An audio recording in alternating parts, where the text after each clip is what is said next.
Hola, buenas tardes a todas y todos. ¿Cómo les va? Espero que estén muy bien todos y todas.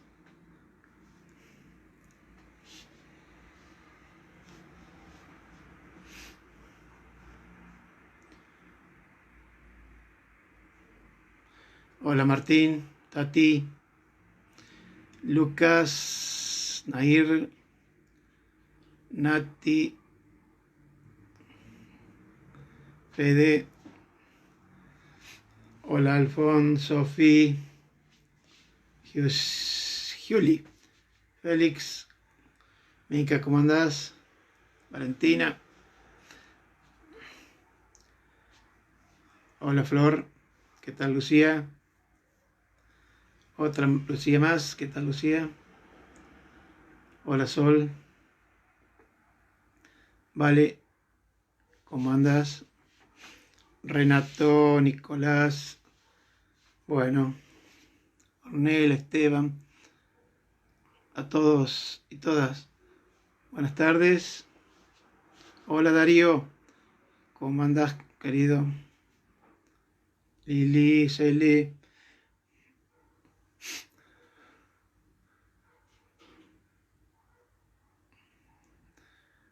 hola Maricel, bueno, a todos y todas, nuevamente, buenas tardes. Espero que estén muy bien. Aquí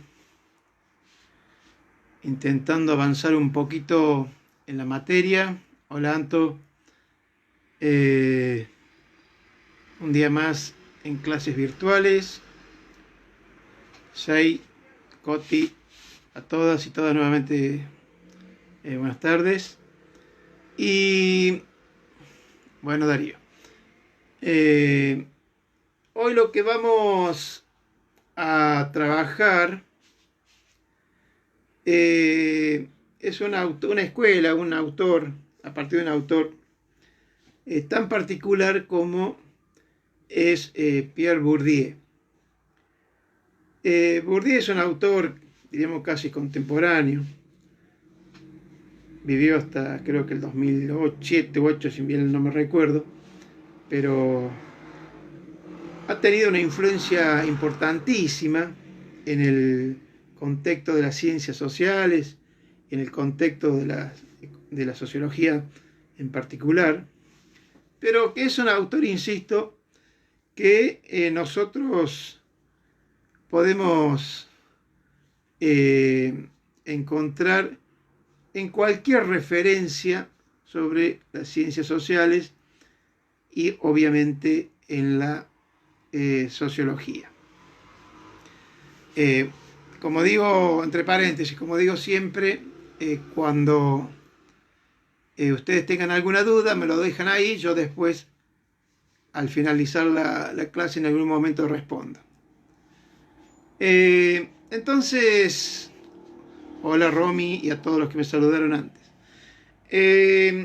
Entonces, este es un autor importantísimo dentro de las ciencias sociales, porque, al menos desde mi punto de vista, tiene una fuerte influencia en corrientes teóricas que van desde el estructuralismo al constructivismo, ¿cierto? Entonces, para entender a Bourdieu, hay que situarlo en el contexto de lo que se denomina o se suele denominar las nuevas síntesis sociológicas, donde encontramos autores como Bourdieu, Foucault, Anthony Giddens y otros autores que están en esa línea.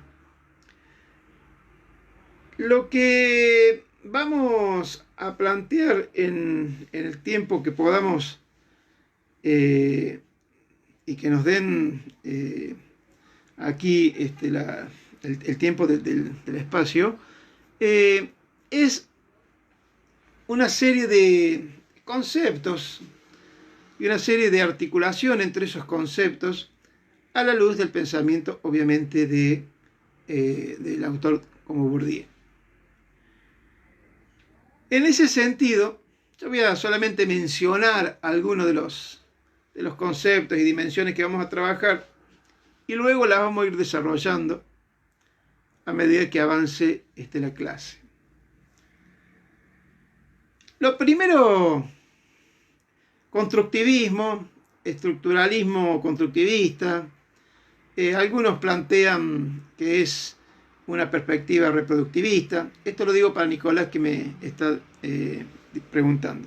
Pero insisto, todas las preguntas las voy a contestar al final, porque si no pierdo un poco el hilo del razonamiento. Entonces, entre los conceptos principales, como él lo denomina, esos conceptos principales que son de alguna manera el sustento, la base desde donde se formula la perspectiva constructivista, estructuralista de Bourdieu, encontramos algunos conceptos que seguramente les serán familiares, otros no tanto.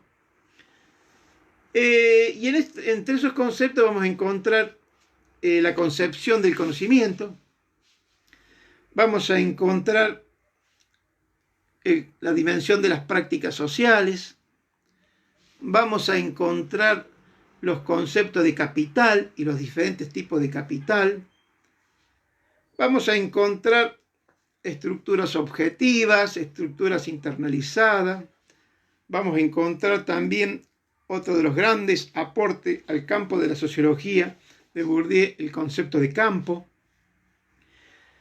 con toda una serie de subcategorías que constituyen esa gran categoría campo.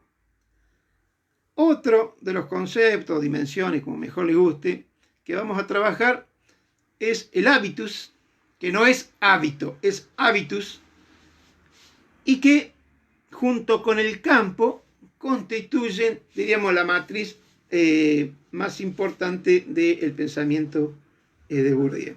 Entonces, nosotros tenemos que entender en ese sentido que hay, diríamos, tres grandes articulaciones que vamos a tener que tener en cuenta a los fines de analizar a Bourdieu.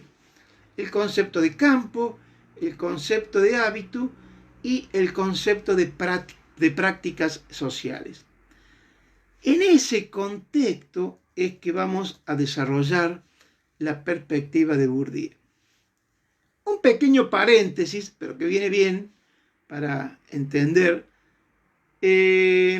Bourdieu, como todos los grandes teóricos que de alguna manera han hecho escuela, historia dentro de las ciencias sociales, ha construido o ha imaginado su matriz de análisis fundamentalmente a partir de, yo entiendo, tres grandes autores: de Durkheim, de Weber y de Marx. De los tres grandes clásicos, él toma algunas de las cosas que vamos a ver más adelante y desarrolla, por decirlo de alguna forma, su matriz teórica. Que, insisto, es una matriz teórica que sigue teniendo influencia e incidencia dentro de los estudios en ciencias sociales.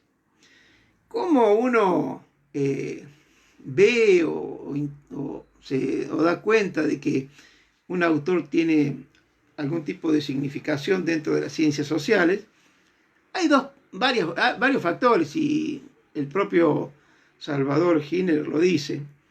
Uno es que perdura en el tiempo, es decir, a lo largo del tiempo se sigue manteniendo como un autor leído, y otra, la incidencia que tiene en el campo científico. ¿Y cómo se mide esa última parte? De muchas maneras. Se puede medirlo, se puede observarlo, se puede rastrearlo. Por ejemplo, solamente por dar un ejemplo, en las citas bibliográficas, que es una forma de encontrar si el autor es reconocido y es aceptado en el contexto de las ciencias que trabaja. Lo mismo ocurre para cualquier otra disciplina, ¿cierto? Pero bueno, estamos en sociología y en el campo de las ciencias sociales en términos más generales. Entonces, eso es Bourdieu, un constructor de una teoría que muchos la llaman reproductivista, otros constructivista.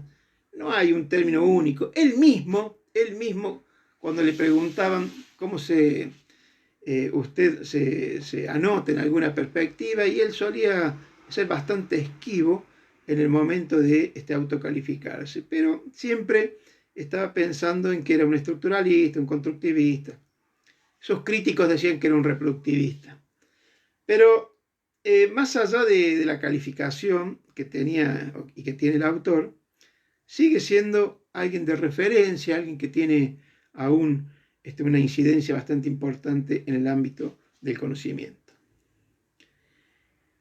De hecho, esta pequeña introducción sobre el autor, vamos a algunas cuestiones específicas. ¿Y por dónde comenzar? Por su concepción de conocimiento, su forma de entender el conocimiento.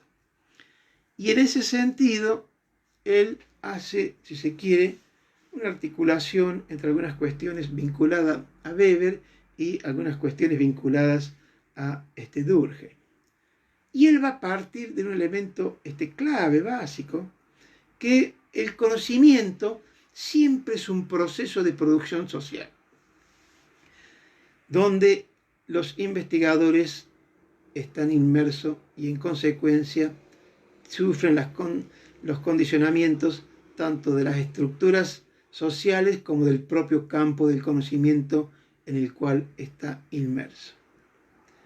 Tiene un texto muy cortito que se llama Sociología, una ciencia que incomoda, y él ahí plantea que el conocimiento científico es elaborado por actores o sujetos investigadores, y que esos investigadores o esos conocedores están ubicados en una estructura social objetiva, por ejemplo, clases sociales, y están ubicados en un lugar determinado del campo científico en el cual está llevando a cabo sus actividades. Tanto la faz vinculada a las clases sociales como la faz vinculada a la ubicación en el campo del conocimiento científico van a ser de alguna manera algunos de los limitantes en el momento de producir el conocimiento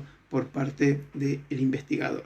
Por eso, y esto anótenlo, subrayenlo, él va a decir que todo concepto, cuando hablamos de conceptos, hablamos de una esquematización, de la resolución de una esquematización, siempre son construidos. Todo concepto en el campo del conocimiento científico siempre son construidos. Si uno hiciera un poquito de esfuerzo y tensara un poquito el razonamiento de Bourdieu, estaría bastante cercano a la concepción de los tipos ideales que plantea el autor de Weber. Sin embargo, él va a decir que cuando uno intenta avanzar sobre el conocimiento de una zona de la realidad, tiene que construir conceptos. Y esos conceptos son, de alguna manera, los que van a delimitar los modos de entender esa realidad. Pero, ¿por qué va a decir que los conceptos siempre son construidos? Porque parte del supuesto de que los hechos no hablan por sí mismos, sino que los hechos o los fenómenos de la realidad social deben ser abordados a partir de un conjunto de conceptos, a partir de un conjunto de dimensiones que nos permiten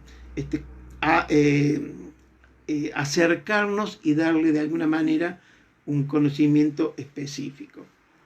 En consecuencia, nos va a decir Bourdieu que hay que hacer una distinción entre lo que es el objeto real y el objeto construido, porque son categorías epistemológicas diferentes.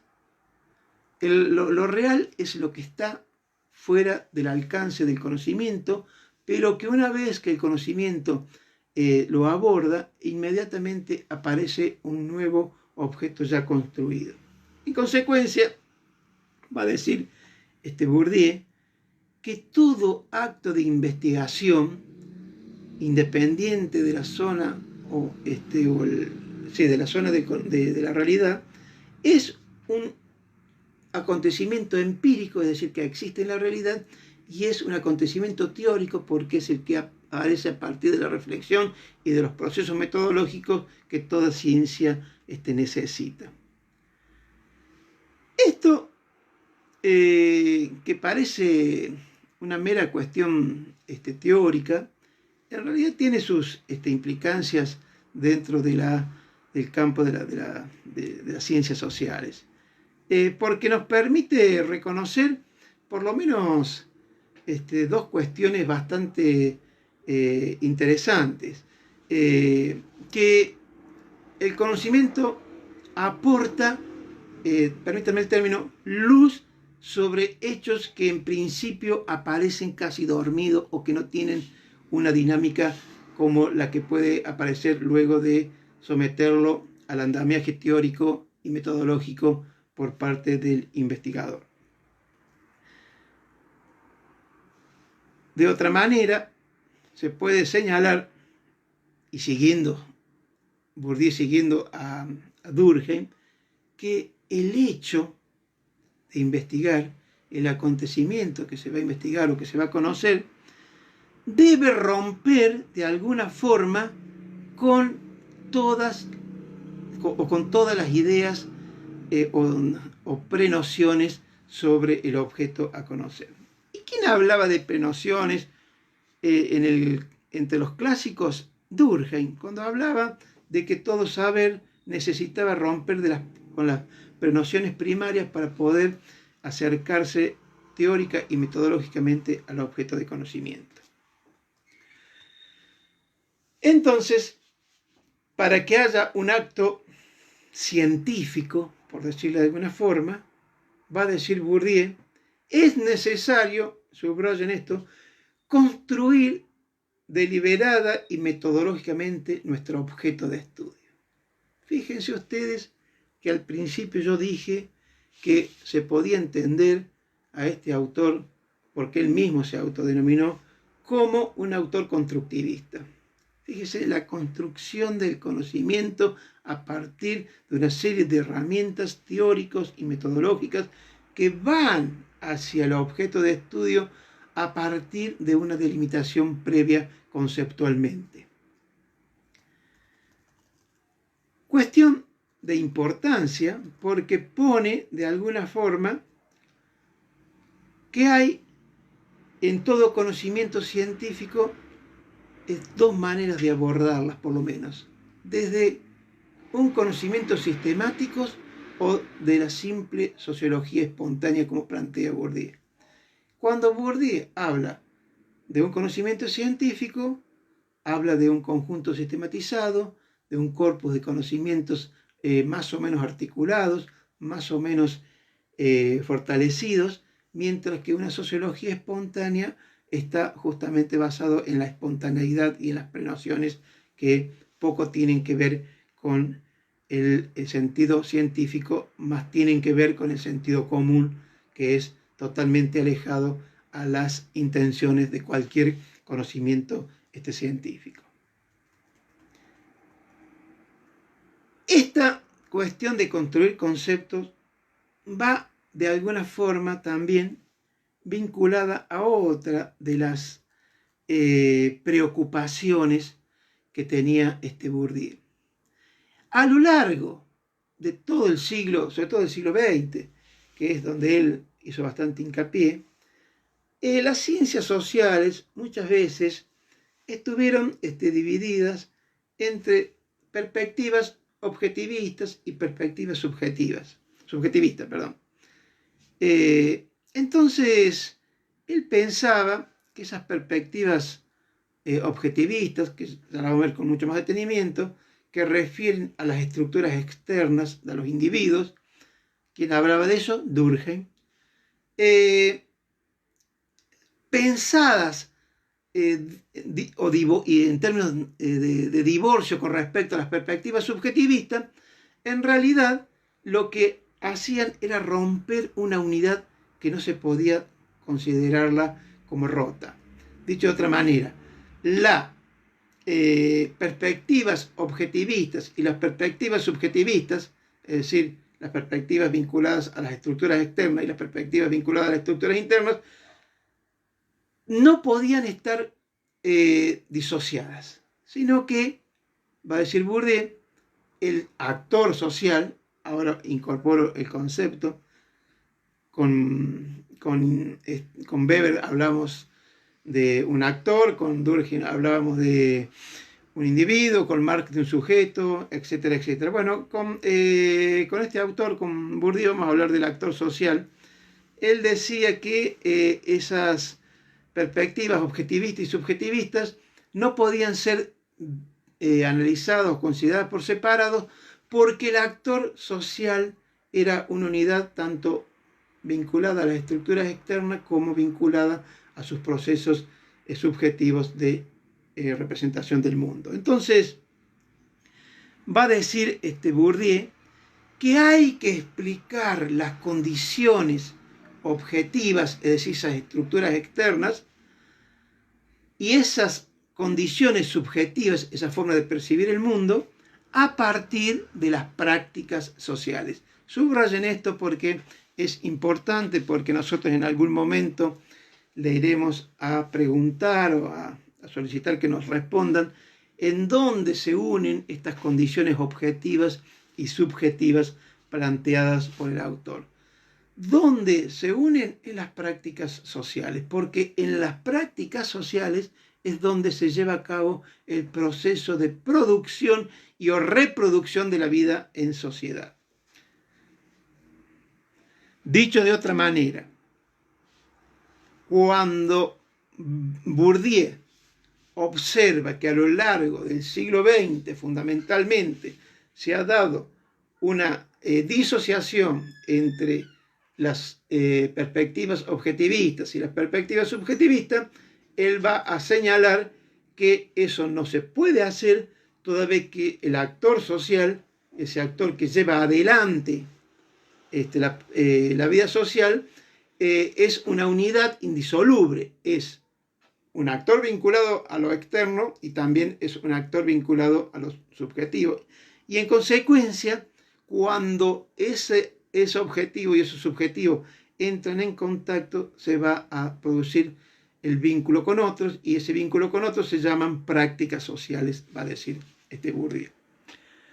Por eso no es posible pensarlos en términos separados, sino que hay que pensarlo, hay que entenderlo, va a decir Bourdieu, claramente, y esa es la palabra que usa, en términos de una dualidad. Porque, y ahora avanzo un poquito más, porque ese agente o ese actor social en realidad termina siendo un agente socializado. Ya habíamos planteado en algún momento el tema de la socialización. No hace falta volver a plantearlo todo nuevamente, sí decir que el individuo es un agente socializado en términos de que nosotros vamos a llevar a cabo nuestras prácticas nuestras prácticas sociales a partir de las condiciones objetivas y de las condiciones subjetivas. En consecuencia, nos va a decir Bourdieu, que debemos pensar a esta relación entre lo objetivo y lo subjetivo como modos de existencia de lo social. Lo objetivo y lo subjetivo como un modo de existencia de lo social. Como estructuras objetivas, por ejemplo, las clases sociales, y como estructuras sociales internalizadas, por ejemplo, forma de pensar, de actuar.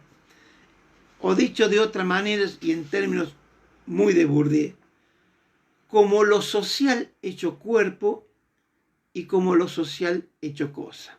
Anoten esto, subrayenlo y ya lo vamos a ver cuando avancemos en el análisis del esquema de Bourdieu. Entonces, hay que pensar a los procesos de la existencia de lo social como estructuras sociales objetivas y como estructuras sociales internalizadas, o mejor dicho, como lo social hecho cuerpo y como lo social hecho cosa.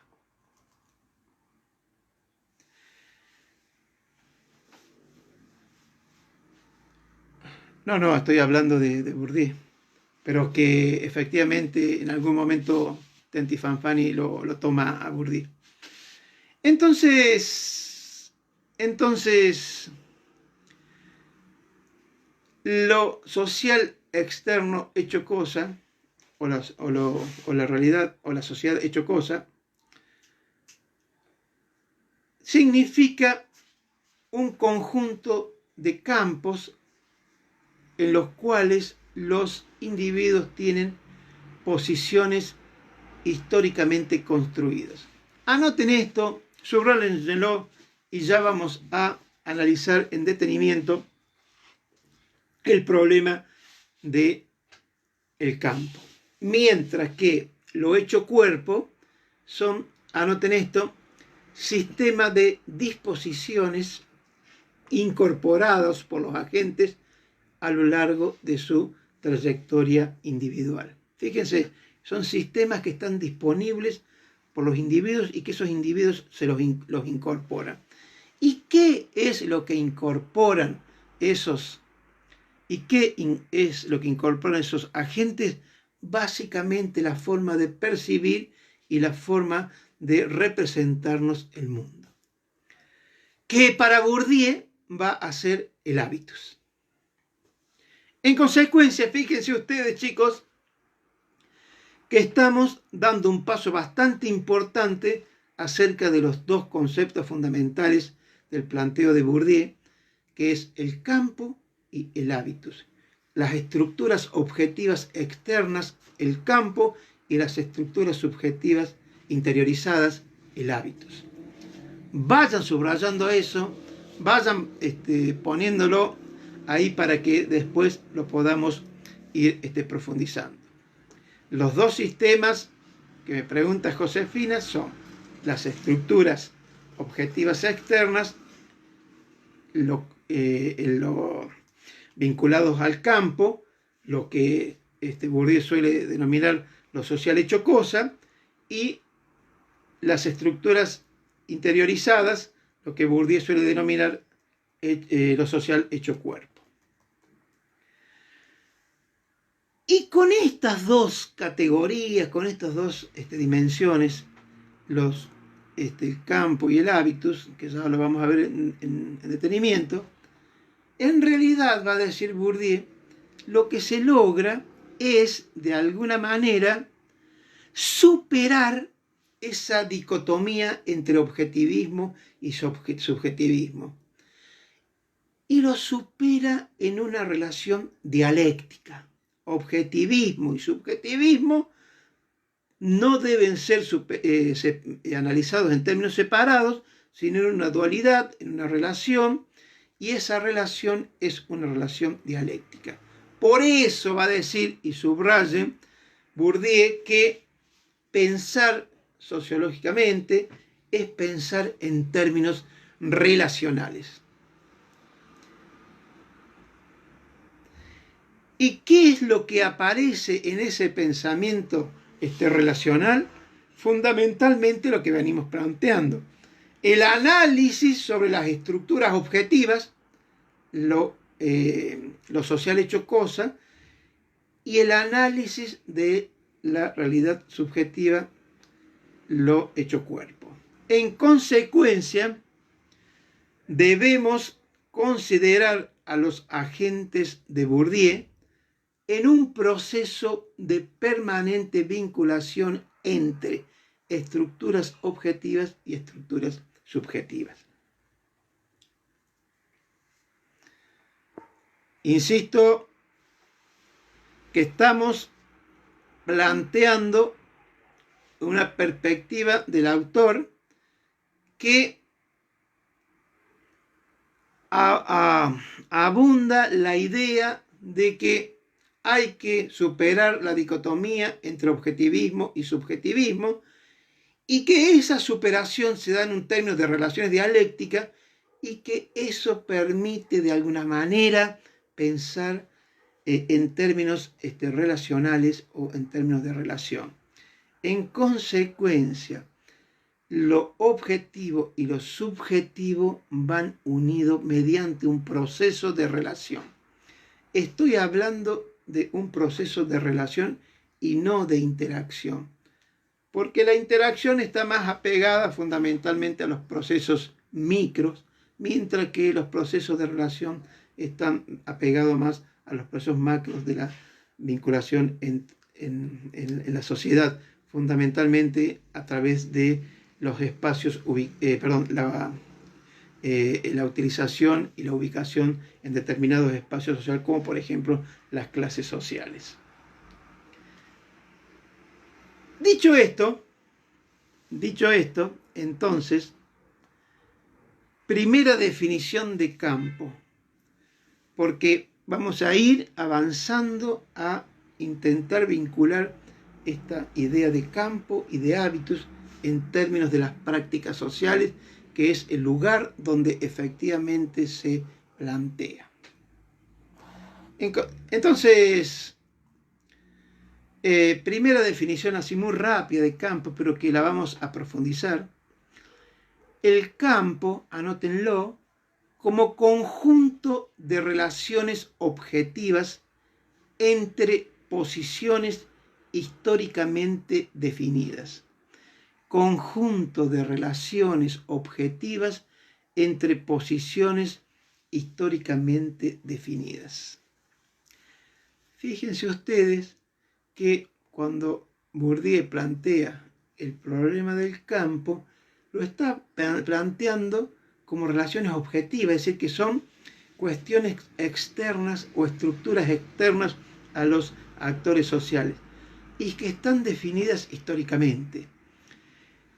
Para Bourdieu, un paréntesis, la sociedad está constituida por campos, por un conjunto de campos. Así como para Marx la sociedad está constituida por clases sociales, para Weber por un conjunto de acciones sociales y de relaciones sociales, y para Durkheim por hechos sociales, para Bourdieu fundamentalmente la sociedad está estructurada en campo.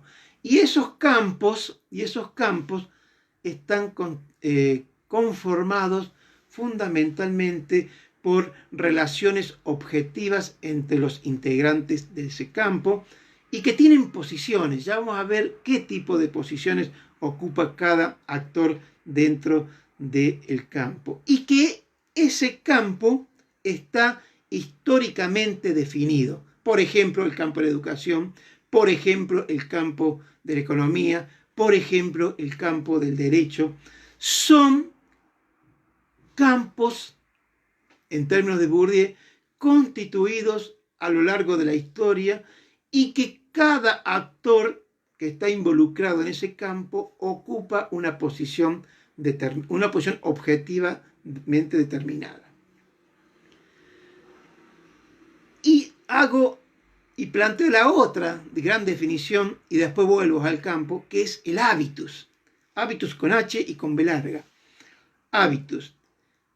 Si el campo es el conjunto de relaciones objetivas entre posiciones, el habitus va a decir toma forma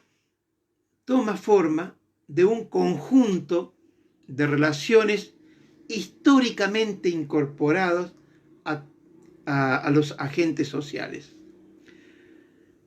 Toma forma de un conjunto de relaciones históricamente incorporadas a los agentes sociales. Fíjense ustedes que en la otra definición del campo estábamos pensando en términos de relaciones objetivas entre posiciones, mientras que aquí estamos pensando en cómo ese conjunto de relaciones objetivas se han incorporado a la subjetividad de los agentes sociales.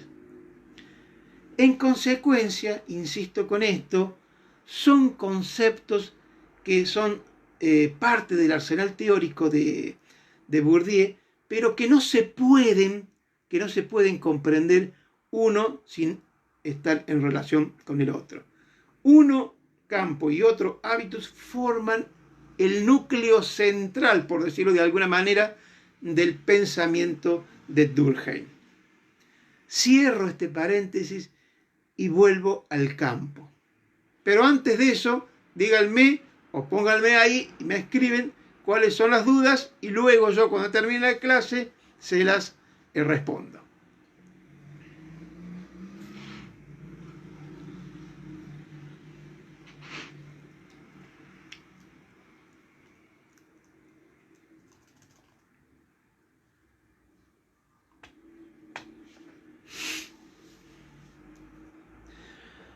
Bien, entonces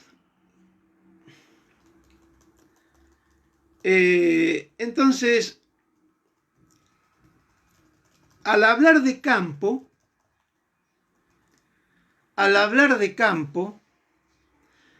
ya vamos a meternos directamente en el concepto de campo, estamos pensando, y esto anótenlo, en un espacio de juego.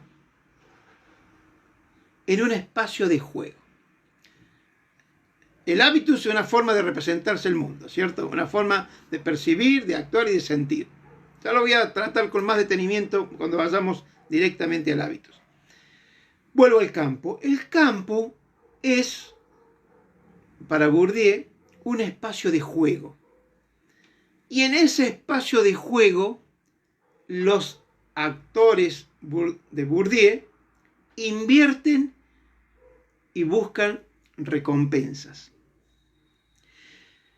Una de las tantas definiciones que Bourdieu tiene de campo, anótenlo si quiere, es un espacio material y o simbólico donde distintos actores sociales están ubicados a lo largo de la estructura social de una forma objetiva.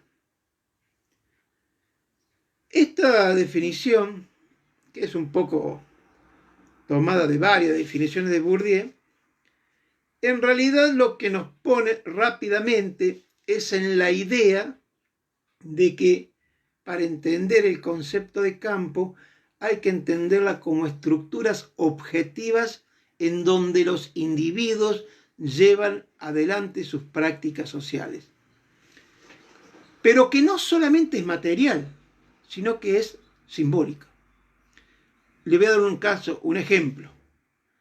Nosotros, si tuviésemos una situación, diríamos, entre comillas, normal, estaríamos dando clases en la universidad. Estaríamos dando clase en un anfiteatro, que es donde podemos reunir a tanta gente de las 3 carreras. Ahora bien, el lugar donde se da clases en realidad sería lo material, el espacio material donde nosotros nos movemos. Ustedes como estudiantes, yo como docente. Ustedes como estudiantes y los colegas que dan los prácticos como docentes. Pero además hay otra característica que es lo simbólico, que implica parte del reconocimiento que tiene estar en el ámbito de la universidad. Porque no en cualquier lugar uno podría tomar clases y ser legitimados institucionalmente. Entonces, fíjense, es un espacio material y o simbólico donde los individuos, los actores, ocupan una posición específica a lo largo de una estructura objetivamente dada. Pero además, como hace un rato dije, el campo es un espacio de juego. ¿Qué significa esto? Significa que como todo espacio construido históricamente, a través de la historia, se ha constituido, se ha formulado a partir de un conjunto de reglas. Un conjunto de reglas que son relativamente o más o menos aceptadas por los que están en el campo o los que quieren ingresar en el campo. Por eso es un espacio de juego, donde lo que se pone en juego son, por ejemplo, determinado volumen de capital, determinadas inversiones, determinada búsqueda de recompensas, etc. Pero para estar en el campo, para formar parte de ese campo, tenemos que aceptar las reglas de juego. Y entre las reglas de juego, por ejemplo, siguiendo con el ejemplo de la universidad, ustedes tienen que conectarse todas las semanas 3, 4 horas para escucharme a mí, para escuchar a los profes en los trabajos prácticos, y después tendrán que en algún momento rendir, y etcétera, y etcétera. Porque las reglas del juego son justamente eso, las reglas que nos permiten la legitimidad de ese espacio que se llama campo. ¿Dudas hasta aquí?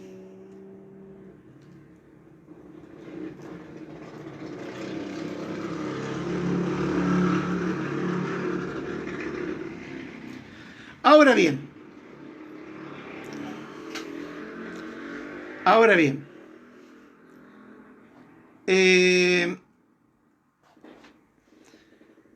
los actores de Bourdieu, como recién dije,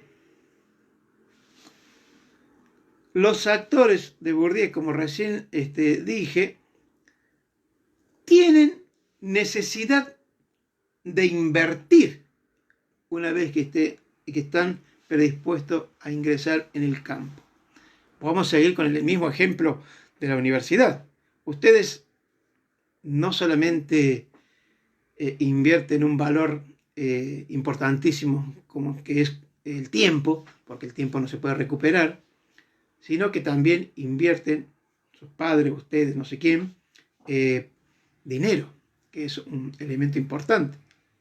En consecuencia, si hay un elemento fundamental en términos del campo, es que los actores de Bourdieu invierten para estar. ¿Y qué invierten? Invierten parte de su capital, que ya vamos a ver en Bourdieu adquiere por lo menos 4 características. Y en ese proceso de inversión, lo que intentan es lograr no solamente el reconocimiento, sino acumular capital. Insisto, no es solamente el capital económico, sino ya vamos a ver que son otros tipos de capitales. En consecuencia, todo actor que esté predispuesto a aceptar las reglas del juego va a invertir parte de su capital tanto para la acumulación o para la legitimación. Pero va a decir Bourdieu una cosa que es bastante interesante y que tiene que ver con una serie de acciones que nosotros muchas veces las llevamos a cabo sin mucha conciencia, y que es que nosotros, cuando actuamos en determinado campo, muchas veces establecemos una serie de estrategias, subrayen eso, una serie de estrategias para lograr determinados objetivos. Si seguimos con el caso del sistema universitario, ya no solamente invertimos tiempo, ya no solamente aceptamos las reglas del juego, sino también que tenemos un conjunto de estrategias para alcanzar algún tipo de objetivos. Y en ese sentido, el actor de Bourdieu es un actor, permítanme el término, activo, en el sentido de que genera su propia acción social en términos de Weber. Habíamos dicho, por ejemplo, que en Durkheim el individuo tendía a ser más considerado en términos pasivos, esa suerte de recipiente en el cual se le incorporan determinados tipos se le incorpora a la sociedad a través de los hechos sociales. Aquí no, el actor de Bourdieu es un actor que tiene la pretensión de ampliar o acumular parte de su capital, de su legitimidad, y en consecuencia pone en juego ese volumen de capital, pero no lo hace desprovisto de algún sentido estratégico. Por el contrario, hay un sentido estratégico, es decir, líneas de acciones objetivas por las cuales el individuo, o a través de las cuales el individuo se guía para alcanzar determinado objetivo. Si retomamos el ejemplo de la universidad y retomamos esta idea de que el hecho de estar en el campo universitario implica inversión, ya sea material o de tiempo, por ejemplo, también es cierto que, entre comillas, el estudiante tiene estrategia. Y las estrategias son múltiples, pero esas estrategias siempre están orientadas, va a decir Bourdieu, a conseguir objetivos. En el caso de ustedes, por ejemplo, la estrategia es hacer todas las materias de este año lo que mejor se pueda para poder avanzar el año que viene en la carrera, y tratarán en esas estrategias de ver qué materias son las que le facilitan mayor posibilidad de rendir, etcétera, etcétera. Pero para eso hay una acción objetivamente orientada, va a decir Bourdieu. Toda estrategia, subrayen esto, genera líneas de acción objetivamente orientadas. ¿Qué significa esto? Que nosotros nos constituimos en esta cuestión de ser actor en la búsqueda de determinados objetivos. En consecuencia, esa estrategia del actor de Bourdieu no se da en el aire, sino que se va a dar fundamentalmente en las distintas prácticas sociales que lleva a cabo el actor de Bourdieu. Si volvemos al ejemplo del sistema universitario, estaríamos en este preciso instante llevando a cabo una práctica social en donde, en este caso, yo soy quien le facilito conocimiento, y ustedes, a través de sus distintas estrategias, van incorporando esos conocimientos. Entonces tenemos en Bourdieu, fíjense ustedes, un autor que entiende que todo aquel que tenga intención de estar en un campo específico determinado, tiene que invertir parte de su capital, porque lo que le interesa es reconocer que en esa inversión puede lograr algún tipo de recompensa, algún tipo de satisfacción de interés. Y aquí me quiero detener un instante en el concepto de interés que plantea Bourdieu. Como lo dije algunas veces más adelante, el interés del actor de Bourdieu no es un interés exclusivamente económico, sino que tiene otros tipos de intereses. Por eso, él va a decir que no es necesariamente, que no es necesario y exclusivamente necesario hablar en términos de lo económico. Y él utiliza un concepto para incorporar otros tipos de intereses que se denomina ilusio, I-L-L-U-S-I-O, ilusio. ¿Qué va a decir Bourdieu? Que supera esa visión economicista y plantea varios intereses específicos ligados al juego que se juega en el campo.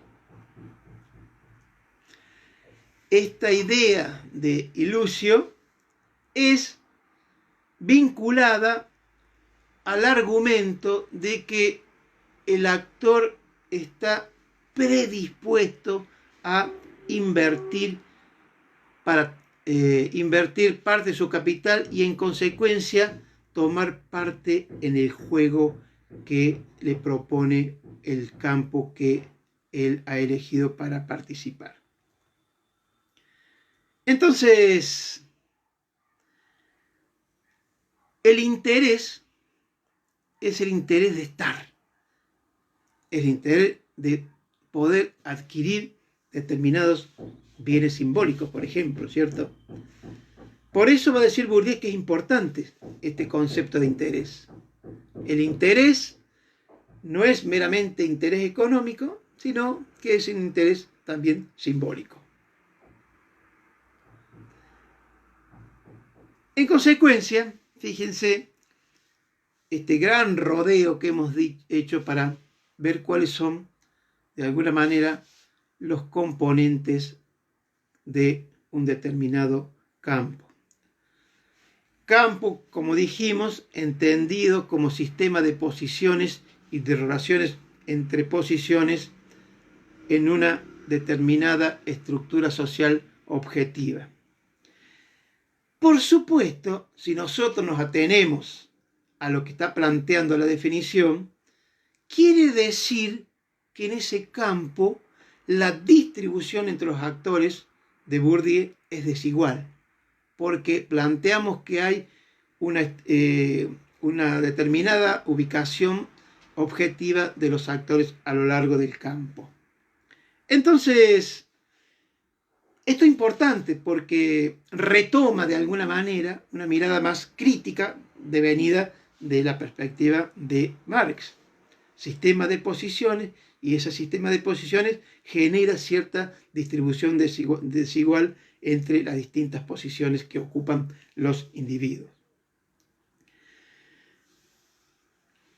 En ese sentido, claro está que la distribución desigual en el sistema del campo está dado, va a decir Bourdieu, fundamentalmente a partir de la desigualdad de distintos capitales.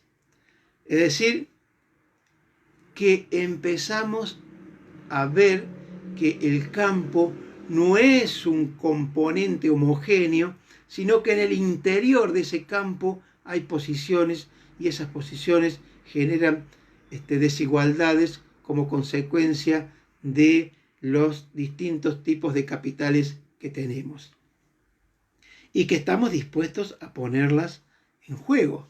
Porque si nosotros no estamos dispuestos a poner en juego el capital o una parte de ese capital, en general, va a decir Bourdieu, es imposible que estemos en el campo, porque para estar en el campo hay que invertir, y ya lo dijimos bastante, y esa inversión puede ser material o puede ser simbólica, pero siempre hay que invertir, porque en última instancia lo que se puja o por lo que se puja es por la apropiación, y en eso Bourdieu es marxista, del capital común existente en un determinado campo.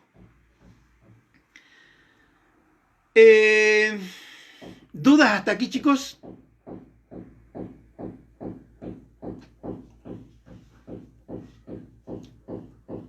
Si escuchan ruido detrás es porque vivo en un edificio y hace toda la cuarentena que están arreglando los departamentos del lado. Pero bueno, no lo puedo obviar. Dicho esto, entonces, estoy tratando de ver qué me han puesto de más por acá. A ver. Dicho esto, entonces,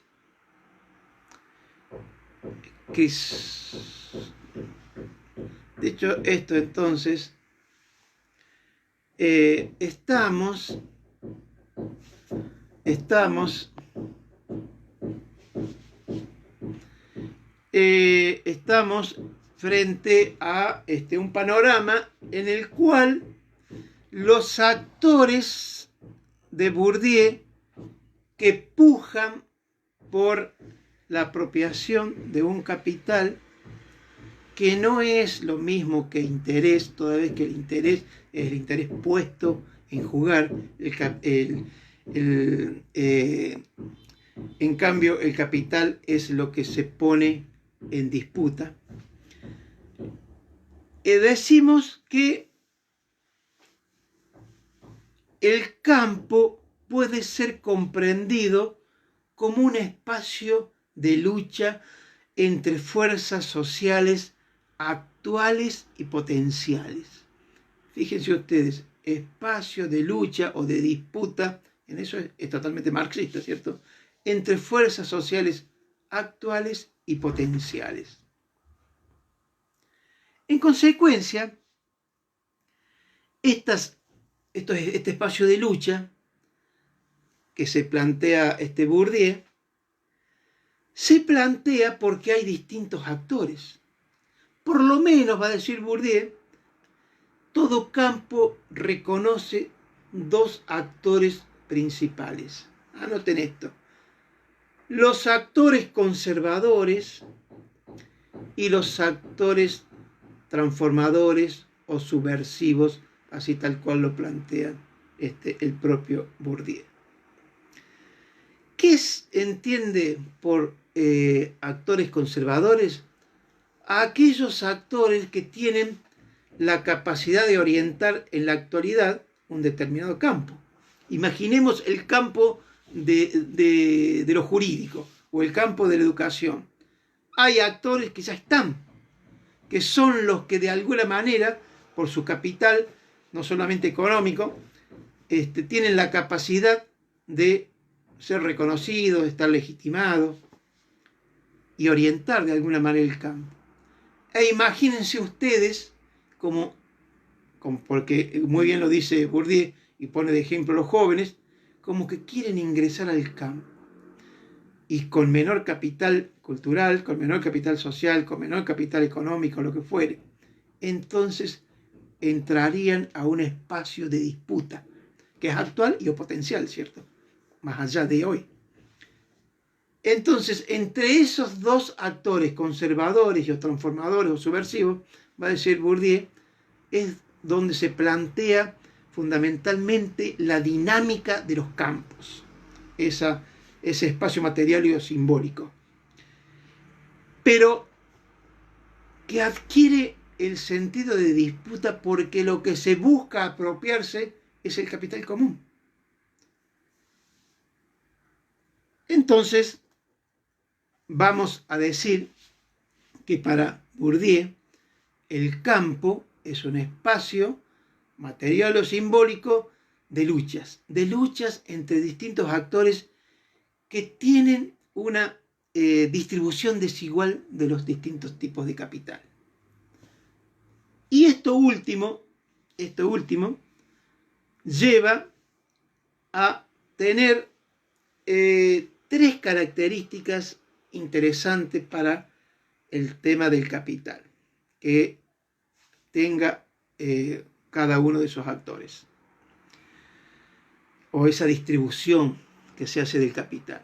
Lo primero es que se tenga o que no se tenga, es decir, la capacidad o la posibilidad de poseerlo o de administrar el capital.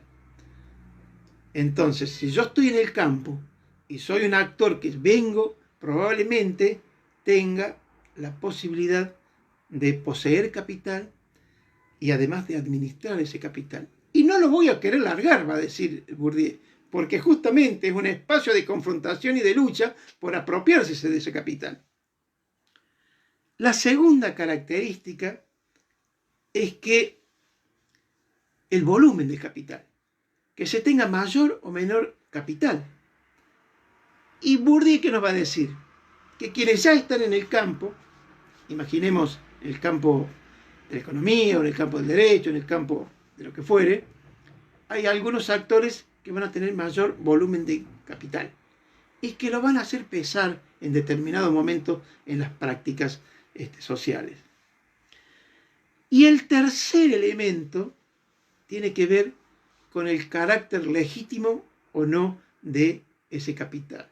Si vos estás en el campo y sos un actor de lo que Bourdieu llama conservadores, probablemente ya hayas adquirido un reconocimiento social importante y en consecuencia has acumulado capital no solamente económico, sino también social. Dicho esto, que me sirvió para hacer un gran rodeo, vamos a decir que Bourdieu plantea la existencia de cuatro tipos de capitales. Obviamente el capital económico, el capital social, el capital cultural y el capital simbólico. Económico, social, cultural y simbólico. Anótenlo, chicos, lo vamos a tratar de desarrollar hoy y si no, la semana que viene. Evidentemente, Bourdieu nos va a decir que en el sistema capitalista de producción, el capital más importante, pero no por eso el único que existe, es el capital económico. ¿Y qué refiere con respecto al capital económico? A los recursos que se tienen y la capacidad que se posee para llevar a cabo los distintos intercambios en el mercado. Dicho de otra manera, con el capital económico, Bourdieu se asegura esta idea de que sigue siendo lo más importante del sistema de producción capitalista y que implican recursos y capacidades de intercambio en el mercado. El segundo tipo de capital, que es el social, por eso recién le decía que si bien el capital económico es importante, también le da importancia al capital social. ¿Y qué entiende Bourdieu por capital social? Le leo y después lo charlamos. El capital social refiere a la suma de recursos actuales o potenciales que se poseen por la existencia de una red duradera de relaciones, conocimientos y reconocimientos. Se lo leo de nuevo para que entendamos de qué está hablando nuestro autor. Capital social refiere a la suma de recursos, lo mismo que el capital económico, también actual y o potencial, que poseen los individuos o los actores por la existencia de una red duradera. Retengan esta idea de la red duradera de relaciones, de conocimientos y reconocimientos. Lo que nos quiere decir Bourdieu es que el capital social no solamente refiere a lo hoy, sino a lo que puede ocurrir mañana, pero que está vinculada, o mejor dicho, voy a poner un término poco académico, está atada a la red de relaciones que nosotros tenemos. Y que ese sistema de relaciones pueden servirnos a nosotros para tener más o menos capital social en una determinada sociedad. Ahora viene el ejemplo. Imaginemos por un segundo, respecto al capital social, que entre todos los que están aquí hay alguien, por esas cuestiones de la vida, que es, no sé, hijo de un reconocido personaje del ámbito jurídico. Ese joven va a partir de un lugar distinto con respecto a los otros. Porque en la actualidad y potencialmente posee una red de relaciones sociales que le va a permitir tener, entre comillas, accesos diferenciados al campo, por ejemplo, jurídico. Dicho de otra manera, con el capital social, va a decir Bourdieu, lo que se garantiza de alguna manera el actor es que tiene recursos y que los puede poner en determinado momento a disposición para que esa red de relaciones les faciliten algún tipo de cuestión. El tercero de los capitales refiere al cultural. Y Bourdieu nos va a decir que el capital cultural existe bajo tres formas.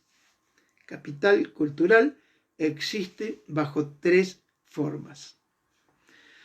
La primera forma que existe ese capital cultural es a través de lo que se denomina estados incorporados.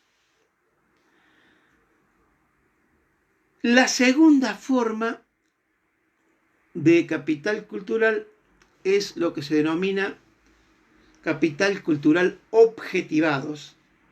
Y la tercera forma que existe, el capital cultural, es a través de lo que se denomina capital cultural institucionalizado. Con respecto al capital de estados incorporados, en realidad lo que va a decir Bourdieu es que fundamentalmente se da a través de disposiciones durables, que él lo denomina hábitus, y que han sido incorporados a lo largo de la historia y de la trayectoria de la gente a través de conocimientos, valores, habilidades, ideas. En cambio, el capital objetivado, va a decir Bourdieu, está conectado o está vinculado fundamentalmente a la existencia de bienes culturales, como por ejemplo libros. Un libro es un capital objetivado, es materializado, que se puede tocar, que se puede leer. Es un bien cultural que es, según Bourdieu, una de las tres formas que adquiere el capital cultural. Mientras que el capital cultural institucionalizado adquiere formas objetivadas, va a decir Bourdieu, por ejemplo, a través de los títulos.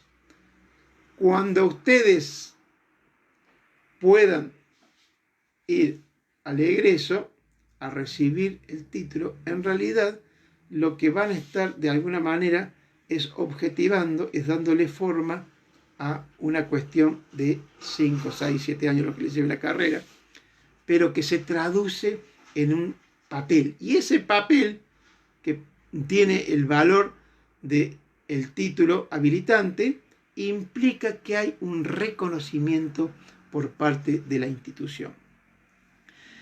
Entonces, como verán, este capital cultural, o también suele llamarlo informacional, Bourdieu, está dado bajo estas tres características: incorporado, objetivado e institucionalizado. Finalmente aparece el capital simbólico. ¿Y de dónde toma básicamente las ideas Bourdieu respecto a esta idea de lo simbólico? Básicamente de Weber. O sea, si uno puede hacer un rastreo teórico de lo que plantea Bourdieu con respecto a lo simbólico. De hecho, fue uno de las últimas categorías que él incorpora en esta clasificación de el capital, de los tipos de capital. ¿Y qué significa el capital simbólico? Significa fundamentalmente la acumulación de ciertos bienes no económicos. Por eso, si bien le decía que el capital económico sigue siendo importante para Bourdieu, también existen otros tipos de acumulación de bienes que no son económicos. Por ejemplo, el honor, por ejemplo, el prestigio. Es decir, todos aquellos aspectos que exceden diríamos, los límites de lo estrictamente económico para insertarse en lo simbólico, en el sentido, en la valoración. Dicho de otra manera, con el capital simbólico lo que aparece es un reconocimiento y una legitimidad de parte de la sociedad hacia ese individuo. Pero también, va a decir Bourdieu, ese capital simbólico viene de alguna forma a legitimar los otros tres capitales. En consecuencia, con el capital simbólico hay una suerte de reconocimiento, y permítanme el término, pero sí lo plantea Bourdieu, de consagración por parte de ese actor, de Bourdieu. Finalmente, cuando hablamos de campo, estamos hablando de que invertir volumen del capital, tener estrategia, generar un proceso llamado ilusio, disputar los distintos tipos de capital, puede ser en algún momento dejado de lado y en consecuencia puede generarse, dice Bourdieu, un momento en el cual el campo ya no nos genera más efectos. Es decir, va a decir Bourdieu, cuando nosotros estamos inmersos en el campo, en el contexto de las disputas, de las luchas, de las estrategias, de los reconocimientos, pim, pum, el campo genera efectos sobre nosotros. Pero si nosotros no aceptamos más las reglas del juego, no invertimos más en ese campo, etcétera, etcétera, va a decir Bourdieu, lo que aparece es que no hay más efecto de campo sobre nosotros. Dicho de otra manera, para que el campo deje de generar efectos sobre nosotros no tenemos que aceptar más las reglas del juego. Y en consecuencia, salimos de ese campo. Iremos a otro campo, porque para Bourdieu no podemos vivir fuera de un campo. Entonces tendremos el campo, no sé, de lo que sea, de lo que ustedes consideren que podrían hacer. Pero ya no van a estar en el campo que le ha generado efectos y no van a estar más en el campo donde ustedes han invertido, entre otras cosas, capital y recursos. Quiero decir esto porque no es que uno esté atado a un determinado campo de una vez para siempre, va a decir Bourdieu, sino por el contrario, que en la medida en que nosotros aceptemos la regla del juego, nos predispongamos a estar en ese juego y participemos en el juego, en realidad nos va a generar efectos el juego y el campo. Cuando nosotros nos desatendemos de todo lo anterior, no se producen más efectos de campo. ¿Dudas hasta aquí?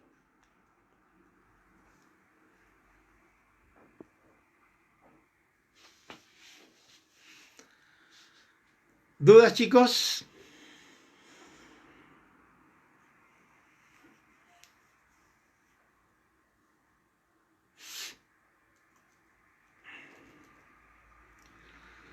Bien, voy a dejar planteado solamente algunas cuestiones del hábitus y la semana que viene lo vamos a completar. Habíamos dicho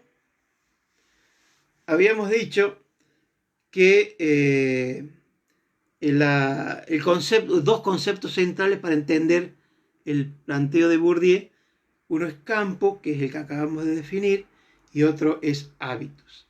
Y la tercera, diríamos, la tercera columna de análisis tiene que ver con las prácticas sociales. Hasta aquí, lo que hemos planteado es un gran rodeo epistemológico para llegar al concepto de campo con el análisis de los distintos tipos de capital.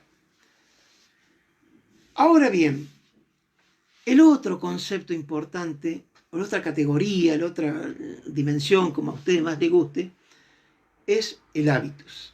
Insisto, es hábitus y no hábito. El hábito es una serie de repetición sobre la misma actitud o sobre la misma práctica. El hábitus es algo distinto. Para Bourdieu, el hábitus ayuda a entender la articulación entre el individuo y la sociedad, entre lo individual y lo social. Son, dice Bourdieu, el hábitus son estructuras internas, internalizadas. Es la realidad hecha cuerpo. En el caso del campo era la realidad hecha cosa, esas estructuras externas, objetivas. En el hábito son estructuras internalizadas. ¿Y quién hablaba de lo internalizado? Los procesos de socialización que nos llevaban directamente a Durkheim, en esa idea de que el hecho social se podía imponer desde afuera. El hecho de que permita articular lo individual con lo social no está diciendo Bourdieu que es irremediablemente indisociable lo objetivo y lo subjetivo. Por eso es importante el planteo del hábitus de Bourdieu, que no es de él, que uno puede mirarlo allá en la filosofía más clásica, ¿cierto? Pero que él la retoma y le parece muy importante su pensamiento. Doy una definición y lo dejo por acá, así ustedes no se cansan y me abandonan. El hábitus, anoten esto, primera definición, después lo vamos a ir profundizando, debe ser entendido como un principio de la reproducción de las diferencias sociales más duraderas. Fíjense ustedes, principio de reproducción. ¿Se acuerdan que al principio habíamos dicho que algunos lo llamaban reproductivista? Bueno, justamente por esta idea de que se puede reproducir la vida social y que en esa reproducción genera, va a decir el hábitus, o pone sobre el tapete las diferencias sociales más duraderas. Y para Bourdieu las diferencias sociales más duraderas no solamente pueden ser económicas, sino también las formas de percibir y de representarnos el mundo en el cual nosotros estamos involucrados. En consecuencia, y con esto finalizo, estamos frente a un nuevo concepto importantísimo en la teoría de Bourdieu que nos permite entender esa dualidad de estructura, cuestiones subjetivas,